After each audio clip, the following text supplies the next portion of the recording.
Hi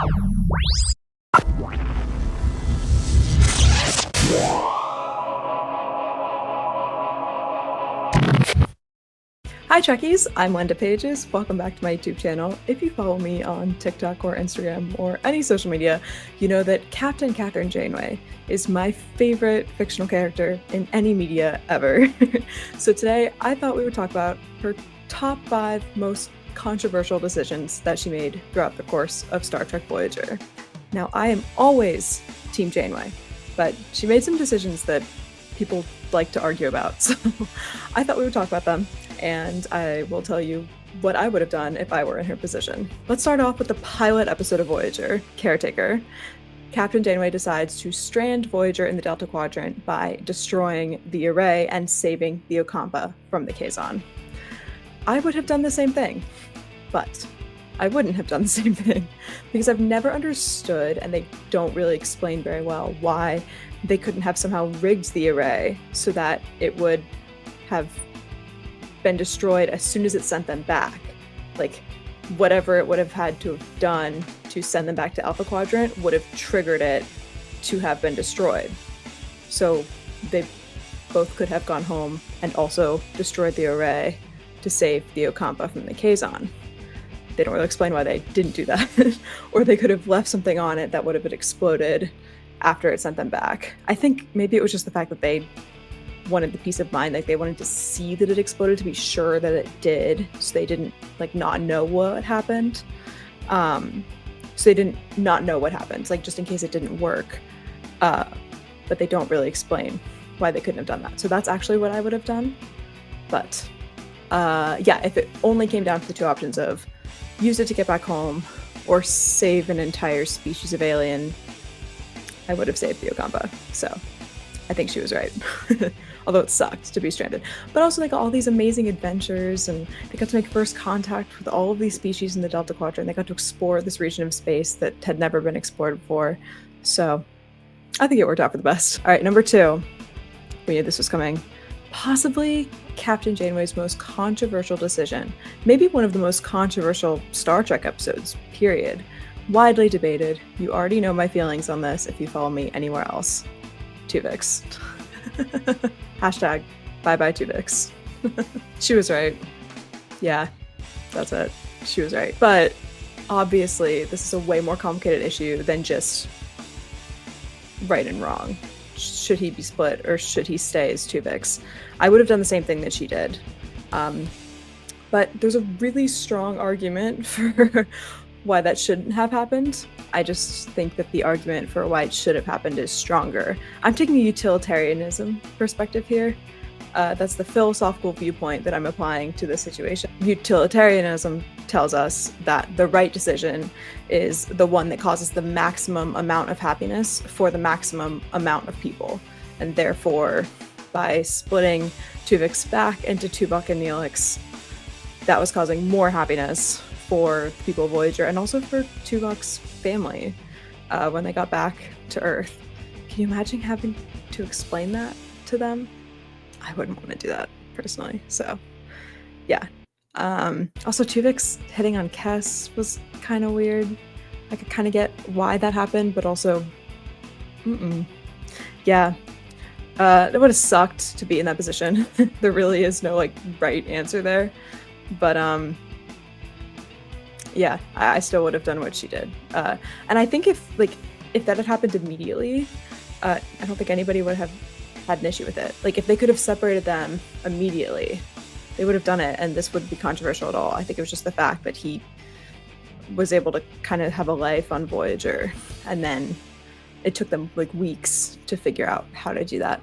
Then it became controversial. But yeah, that's my thought on that. Also, I see this a lot, this theory where it's like, oh, but they could have just like kept Tuvix and then also either re-transported, like brought back from the transporter buffer, because they had the transporter patterns, Tuvok and Neelix. If you're confused on how that would work, I did an episode with the transporter room, an episode of a series we're doing called Trek Tech about transporters, where I explain how that could have happened. But in theory, they could have basically like rematerialized Tuvok and Neelix. So they could have had a Tuvix and also a Tuvok and a Neelix. Or they could have transporter cloned Tuvix and then kept one and split one back into Tuvok and Neelix. I feel like there's a lot of reasons why that would have been a bad idea. I'm not in favor of that plan. Because like Tuvok and Neelix didn't really consent to that. And can you imagine having to work with this combination of you and one of your coworkers that you don't particularly like? And I know that kind of sounds like I might be describing a child, but it's not. It's like a weird, I think there's a lot of philosophical discussion to happen around that as well. I feel like that's not the moral decision there, especially because Tuvok and Neelix did not consent to that. I think that would have been weird. So yeah, no, I think that would have been a bad idea. It would have saved the kind of the morality of like, is it right to kill him or to separate him back into Tuvok and Neelix? Because then you kept Tuvok and Neelix and Tuvix. But I don't think that would have been the right thing to do. I think that would have made everything a lot worse. Number 3, in the episode 30 Days, when Captain Janeway both demotes Tom Paris from lieutenant to ensign and also sentences him to a month in solitary confinement. This is the only Captain Janeway decision that I truly just can't justify. This is the only decision she made in a 7-year run of Voyager that I just can't justify it at all. I think this was insane. Captain Janeway is my favorite, obviously. I love her so much, but this was just crazy. It really was. I've never understood this. The first time I watched it, I thought it was an insane overreaction. When I rewatch it now, I still think it's an insane overreaction. Yeah, I think one of the two of I think I understand demoting him because of his history, and her needing to be able to rely on him 100% and not revert back to his old habits. So I do understand demoting him. But a month in solitary confinement? I think what really gets me about this too is that Chakotay did something really similar in season 2, I think, when he stole the shuttle and went to the Kazon to try to deal with Seska. And he got back and she was like, that sucked. He was like, yeah, sorry. Didn't mean to disappoint you. And then that was it. They never mentioned it again. So I feel like maybe that's what trips me up about this, is that they basically did the same thing in those two scenarios, and yet nothing happened with Chakotay. This was just such a huge reaction to Tom Paris. So yeah, I can't justify that, unfortunately. Number 4, never promoting Harry Kim. Our favorite forever ensign. Although in the trailer for Starfleet Academy, it looks like he was promoted to Admiral at some point. So that's pretty cool. Congratulations, Admiral Kim.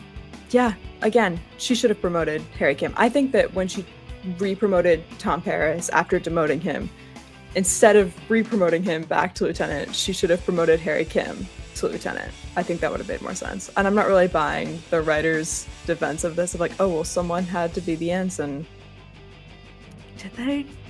I don't know. Like, I get, like, there's not really a way to move up the ranks that much on a ship that's not in the Alpha Quadrant, like that's not near Starfleet. Like, I get, like, you can't promote everyone all the time because then you just have like a ship full of captains and admirals. But 7 years as an ensign, and he was so by the book. He was a good officer. Yeah, this is on the writers. Harry Kim should have been promoted, especially because he had some really good moments, especially later on. I'm not buying it. He should have been promoted. I don't know if I agree with Janeway on this one either. Wow, that's 2 decisions in a row that I disagree with Janeway. I mean, I guess he did bring a talking bomb onto the ship. That kind of sucked. So, number 5, our last controversial Janeway decision, never pursuing a relationship with Chakotay. Now, I am a JC shipper. They were in love. The way they look at each other, the way they talk about each other, resolutions, they were in love. Also in Prodigy, especially in Cracked Mirror, their mirror universe selves are definitely definitely officially a thing. 100%. I mean, come on. Yeah, they're in love. But not pursuing a relationship with him, I think she was right not to. As much as like I love this ship and I wanted them to be together, and I still want them to be together on every rewatch, especially when I see resolutions. I think both like the character Captain Janeway and also the writers were right to not make them a couple. Kate Mulgrew has said this before at cons and in interviews. She's like, every time I would have said, come to my ready room, it would have taken on a different meaning. And she's right. I think it just would have devalued it a little bit. And also, the character of Catherine Janeway cared so much about being the captain and being a leader that she always would have put that above any kind of relationship. And so this, if they were officially together, it would have lasted for about 2 episodes, and then it would have been really awkward. And I also just thought it was way more interesting to watch this, like, will they, won't they, we're in love, but we can't be together, but we're gonna pine after each other constantly, and we do anything for each other. I thought that was way more interesting to watch than it would have been to watch them figure out their relationship, because we know how that would have ended. So, they're definitely in love. I do kind of like the fact that they never officially got together in Voyager. I just wanted them to get married the second they got back to Earth, and that obviously didn't happen. So. But that's it for this video. Thank you so much for watching. Let me know what your thoughts are in the comments. I want to know if you would have made the same decisions, if you agree with Janeway, if you agree with me, if you disagree, and why. So let me know. Mwah, long and prosper.